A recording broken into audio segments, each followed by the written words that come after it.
So today I'm going to be talking about the Be Active and Beyond booklet primarily. The reason I have crossed this out is because at this difficult time, we are not going very far beyond. So we're going to focus on staying active in the home environment. We're going to be talking about implementing this book. And if you haven't downloaded it yet, you can from the APDA website. It's under Education and Support. And then there's a download publications circle, and it's the third one down under booklets. But I got some data from the APDA, and so many of you have already downloaded this booklet, especially in the month of March here. So that downloads jumped from 193 to 467 from February to March. So a lot of people accessing this booklet, likely because their exercise routines have changed so much. So before I introduce myself and some of the other speakers that are coming up for our April Zoom series, I just want to acknowledge what a difficult and uncertain time this is for all of us. Many people are isolated from loved ones and concerned about their loved ones. And we've had our lives completely turned upside down by this pandemic. So my hope is that these webinars provide helpful information, and if they're easy to integrate, it's easy to integrate this information into your daily life to maybe take some of the stress away and possibly give you a break from what's going on in the world to focus on yourself for a little bit. The other thing is the Be Active and Beyond booklet, for those who have reviewed it recently, has a lot of information in it. And we wrote it to apply to the most amount of people at different exercise levels without needing any equipment, so that you could do the strength and stretching portions of it at home without weights or you're just using your own body weight. However, we don't want this to be overwhelming. So I'm going to break the booklet down and the use of the booklet down a little bit and try to get you started with some small changes to get back to moving, or for some of you to maintain movement while you're at home.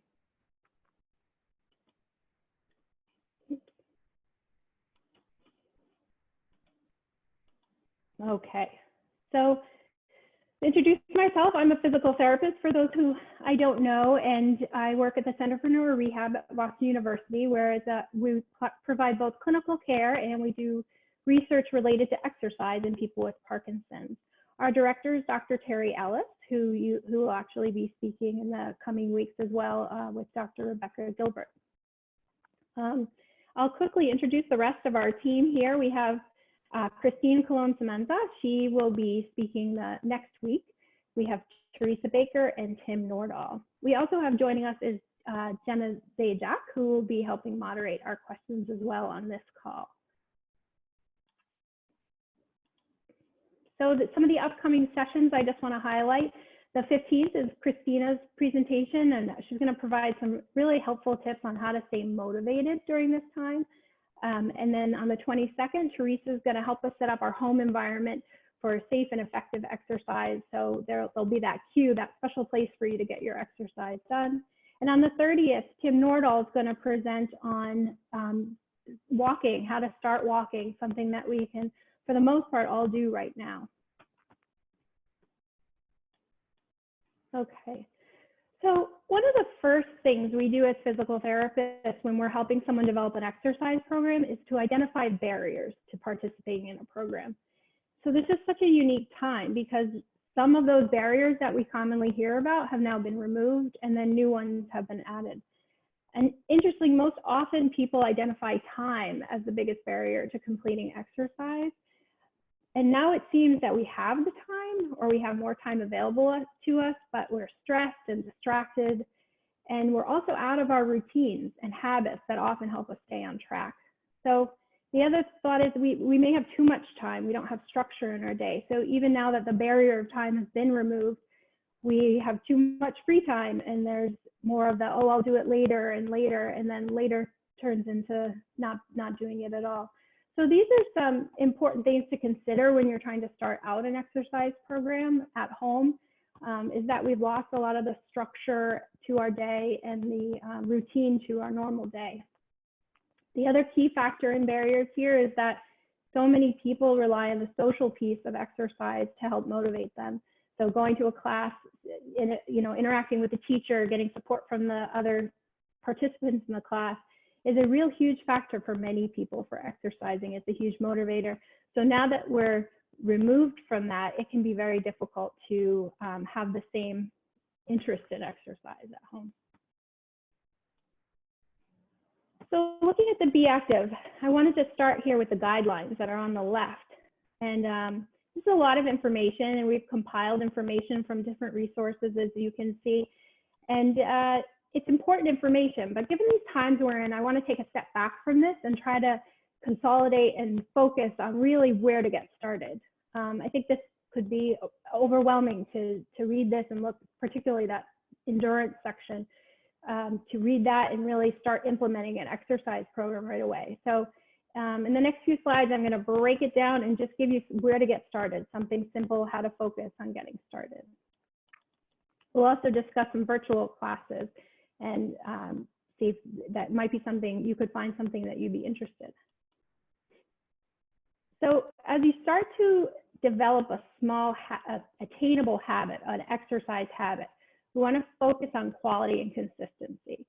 So picking a small amount of time, as little as 10 minutes, to work on your exercise program. And in this case, probably walking would be the most attainable thing to do. If you decide to make walking a daily habit, something like brushing your teeth, you can make small changes towards that habit. So say you put on your sneakers every morning, and that will help you start making that habit of walking daily. Another idea is coupling habits together. So if you have a cup of tea every morning, maybe walk first and then have your tea. So you can have a little bit of a routine there. Some of these ideas are taken, if you're familiar with the book Atomic Habits, some of these ideas are taken from that book.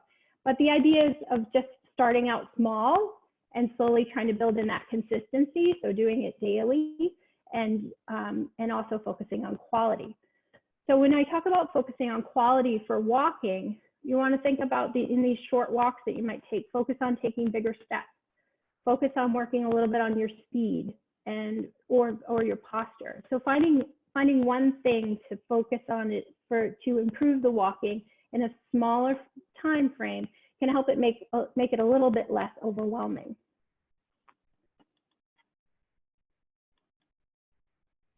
And so in terms of exercise, so we start out with small bouts of walking, maybe 10 minutes, focusing on quality. The next thing I would do was find some exercises that support walking. So there is a reason that almost all PTs give out squats, and that's because it's a great lower body exercise. It works a lot of muscles, it works large muscle groups, and particularly in people with Parkinson's, it's helping with the sit to stand that can be difficult.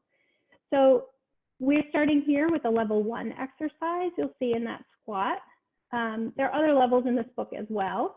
And I would just start here with 3 sets of 10 of this exercise. Really focus on your form. Again, focusing on the quality, just doing it every day, developing a little bit of routine. These suggestions that I'm making, probably no more than 20 minutes to do your walking and the exercises. So small attainable habits that we're trying to develop. And then the other thing is then going to the next level. If you've perfected your form, if your last repetition looks as good as your first, then you can move on to the next level. Another really great exercise is heel raises and exercises heel raise, and then the calf stretch to go along with it. So both addressing your calf muscle. People with Parkinson's tend to take smaller steps, even very subtly and very early on in the diagnosis. So you can lose some length and strength to that calf muscle. So these 2 exercises, again, will support the walking and are pretty easy to do. And again, small changes. So those 3 exercises, the squat, heel raise, and calf stretch, along with a short walking program, could all be done in 20 to 30 minutes. And lastly, in that last box of our exercise guidelines is a balance category. So the good news is that all the exercises I've already presented are actually going to also address your balance. So strength of your lower body, flexibility in your calf muscle, these are all important things in terms of balance. So the other suggestions in that box are participating in things like yoga and Tai Chi, which are great for balance. And I think this these circumstances provide a unique opportunity that maybe you could try something at home through a virtual class that you would otherwise not have done. For example, I tried a cardio dance class on Tuesday, which is definitely something I never would have done in person, but in the comfort of my own living room, I thought I was quite a dancer. So something like that, you could put yourself out there a little more and try something new. And there's plenty of these classes that are now available. Most of them I'm finding are within your own community even. So if is checking out your local chapters and seeing what exercise programs they post, and then seeing if they've switched to virtual programs.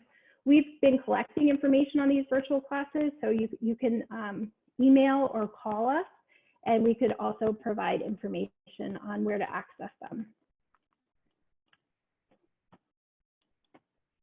All right. So in a couple minutes, I'm going to take some questions. Christina is going to join me and help sort of moderate some of these questions coming in. If you want to go ahead and start entering the questions into the Q&A section, that would be great. Well, we have sort of representatives posing some questions from Facebook Live as well. And before we get started with the questions, I'm just going to give you a chance to enter them, but I just want to say that you know, this may not be a time to dive into an extensive exercise program of 150 minutes of moderate intensity. For those of you who that makes you feel great, awesome, you can go for it. But it's a pretty stressful time. So I would approach this as, you know, taking it easy on yourself and treat yourself to a walk and spend some time in nature, spend some time outside. And maybe if it's your thing, try a new class or a cardio dance class. And I'm going to finish this portion with a quote that I read from Dr. Ken Powell. So, some activity is better than none, and more is better than less, at least up to a point.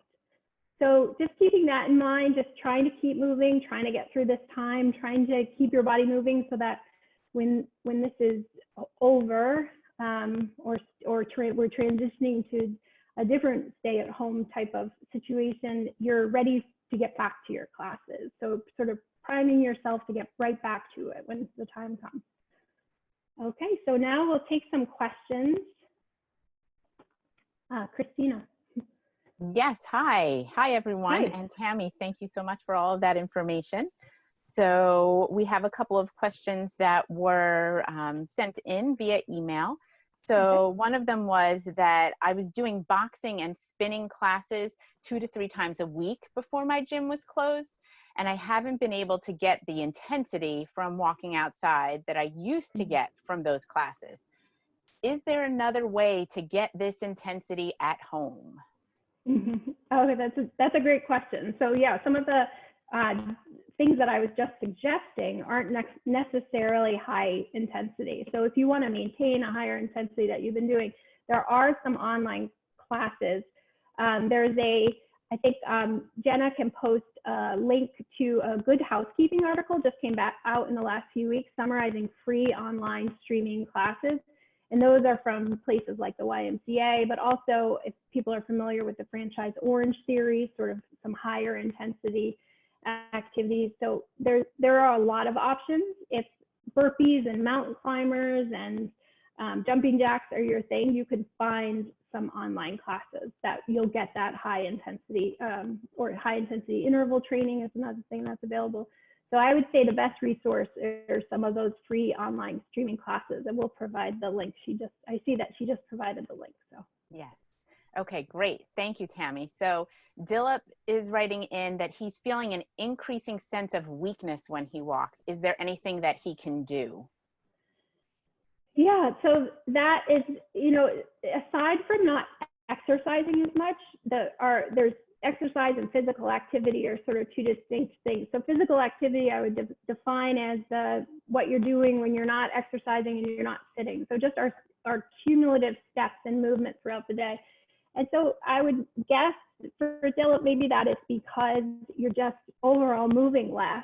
And so I think just trying to slowly increase your activity at home, not sit for more than an hour without getting up and walking around for 10 minutes, and trying to slowly increase. And I think the other thing I've talked a little bit about is stress. And I think that these feelings of fatigue and it's just such a stressful time. So I think that will also impact that. Okay, thank you, Tami. So there are some other questions coming in asking, how do I know when it's okay to progress to more exercise or harder exercise? Yeah, so honestly, we find most people it's very safe to challenge yourself with Parkinson's. There's been a lot of research. And so I think most of the problem that we have is people not progressing to the next level soon enough. So it is important that it's challenging, and to get the most benefit from it, it should be challenging. So usually, if I had mentioned this before, but if the last rep you do is the same as the first rep and it doesn't feel different and your legs aren't tired and you're able to maintain the appropriate form throughout the exercise, then I would say it's time to try another exercise, either another level or increase your reps and sets. Okay, so keeping up that intensity and that challenge seems to be key. Yes. And so along those same lines, another question came in is, how do I know how fast or how slow I should be walking for exercise? So that pacing. Yeah, so that's a great question. So this is where it is, it's tricky because so some people walk with a metronome to help increase their speed. It's difficult if you have any difficulty with freezing or fascination, I would consult with a physical therapist before for trying to walk faster, because that actually can, in some people with Parkinson's, trigger fascination and could possibly put you at risk for a fall. However, if you don't have a problem with that, I think focusing on taking bigger steps, and what I tell my patients in the clinic is just walk a little bit faster and try that. And usually it feels pretty good to the person doing it. It feels more like you're defaulting back to a speed that you were walking before you had Parkinson's. And that's sort of, things like your arm swing might come back a little bit. It might feel a little bit more fluid. So it's very subjective, but I think just trying to walk a little bit faster and trying to maintain that speed. And if you have difficulty maintaining the speed, a metronome, which you can get on an app on your phone, can sometimes help with that. Okay. And so another question came in saying, how can I get my husband who has Parkinson's disease to get moving? He's not very motivated, but I know exercise is so important for him. So I'm going to tell him that you have to watch next week's presentation from Christina, where she talks about motivation, and she studied this actually as part of her PhD. So I think I'm going to defer if you can wait for an answer for a week, but it's hard, it's complicated, and it's certainly hard to motivate someone else to exercise. And so Tami, another question that has come in is, I've been feeling more stiffness. Does the Be Active book cover any stretches for people with Parkinson's disease? Yes, we have a whole section on stretches. So the focus in the book is mostly on the lower extremity stretches. So there's a hamstring stretch, a hip flexor stretch with the front of your hip. So yes, but also I think just moving more to combat stiffness. So I think stretching is important, but also walking is probably important. I think more sedentary time, and even in your home, we tend to walk slower. So you might have more stiffness just because you're not having the opportunity to move your body through a larger range of motion. Okay, great. Another question that has come in is, prior to the coronavirus, I had been walking 4 days a week with a friend and going to the gym 1 day a week.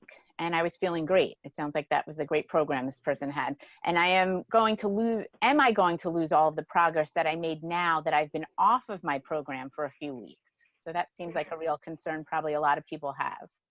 Yeah, so that is saying that. So people will definitely feel it. And I think with Parkinson's too, you may feel it more than other people your age even, or your same activity level, because of that stiffness. But we see it all the time clinically. People with Parkinson's have great potential to improve their fitness at all times. So It might take a little bit longer, but you can absolutely get back to what you were doing. I think it's important to maintain, though, some level of activity during this time. The less you do, I think the harder it will be to regain that, but you still can. And I would suggest, after this period, everyone, as soon as we can have in-person appointments, but also there are options for telemedicine with physical therapists now. So if you're really feeling like there's a decline and it's beyond the scope of something like this booklet where you really need an individualized program, I would seek out telemedicine opportunities to get a really good program going to sort of bridge the gap until you're back to your usual routine. So Tami, something related, but a little bit of a unique question comes from Nicole on Facebook. And she asks, I was just diagnosed in late January and hadn't really started out on anything because of this challenging situation. I am a teacher and also teaching online right now. I'm not currently on meds because my follow-up is in the summer. Any suggestions of where to start? So I would start walking. Like that, I think the easiest thing we can do right now, and honestly, not during a global pandemic, one of the first things I do with all my patients is start them on a walking program. You may also do other things for endurance and for cardiovascular fitness, but it is very important that people with Parkinson's are walking. We have a lot of evidence to support that.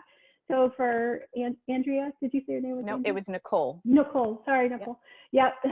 So yeah, for Nicole, I would just get out there and walk and try to walk fast, try to make it challenging, maybe throw in some hills, and just that is a great place to start. And then again, with some of those exercises I mentioned today, it doesn't have to be complicated. And Tami, so also, are we letting everyone know about the ability for them to see a physical therapist remotely? Are we letting everyone know? Yes. I don't know what you mean. So yes, so the telehealth visits for physical therapy that are occurring across the country and at our center.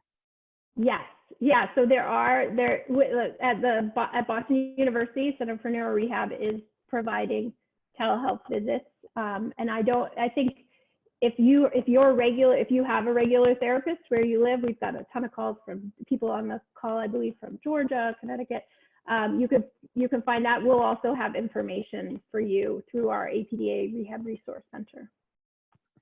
Okay, and Tami, another question came in from Vincent on Facebook, and he was saying, in Orlando, there seems to be a push for boxing to help reduce tremors. Is it boxing or just physical activity? Yeah, so we don't know that it's boxing per se. These boxing programs have been really popular all over the country, and I think they're a great opportunity for people to have a different mode of exercise, and especially the community around these boxing programs is wonderful. But it hasn't been studied, and we don't know specifically if it's boxing or punching a bag, or we don't know any more than we know that using a row machine at the gym is going to help your tremor. So it's right now it has not been studied. Okay, and Laith is writing in from Facebook asking questions about the pathogenesis of Parkinson's as well as new medications and epigenetic changes. And I would just refer Laith to the resources on the APDA national website, because right now the question and answers are focused upon exercise and physical activity to help manage the disease process. And then Tami, there's another question from William Roberts, and he wants to know how he can get the Be Active book. Oh, yeah, so it's right on the APDA national website under education and support, I believe, and there someone just posted it, so you can click on that link. I believe you can also order a hard copy from the website, or maybe not anymore, I'm not sure. It can be downloaded, and I think it can also be mailed if you request it in hard copy. So I'm not seeing any additional questions coming through yet. Tami, do you have any other final tips? Thoughts? Yeah. I do have one final thought. No, I hope everyone, if you didn't get your question answered, or if you think of other questions, I hope you'll reach out to us on our APDA Resource Center helpline. So that number is 888-606-1688. We can also set up a virtual call. So if you wanted to have a face-to-face Zoom call with us to ask your questions, we can do that. And you can also email us at rehab@bu.edu. And then lastly, I'd like to pass it to Christina so she can just tell you a little bit about what she'll be talking about next week. Great, thank you, Tami. So yeah, I just wanted to let everyone know that Eloise from APDA National wrote in that they will be able to mail hard copies once they're back in the office. But for now, since everyone is working remotely, the download is the only available way to get the booklet at this moment. And so I see Barbara is asking for those numbers again. So Tami, I don't know if you can put those up on the screen again so that individuals can write that information down. There we go, 888-606-1688. That's the telephone number, or you can reach us at rehab@bu, as in Boston University, .edu. So we hope to see you or hear from you through those sources of communication. And in terms of next week, I'm really looking forward to speaking with you all. Tami touched on it a bit, but we'll be chatting more about how to stay motivated for exercise. We all know how difficult it can be to stay motivated for exercise, but now given these additional challenges and being out of our routine and maybe being away from those people who provided us with inspiration and motivation provides an additional challenge. So we'll talk about some specific tips, advice, and on how to stay motivated while maintaining that social distance, but still staying socially connected, and give you guys again an opportunity to ask questions regarding motivation and physical activity. So you can think about that over the week as you're trying to implement some of these things that Tami has spoken about with you today. And if you're having challenges with really sticking with it, bring those questions for our session next week. All right, great. Thank you everyone for joining us. We hope to see you next week and hope to hear from you soon. Stay well. Thank you.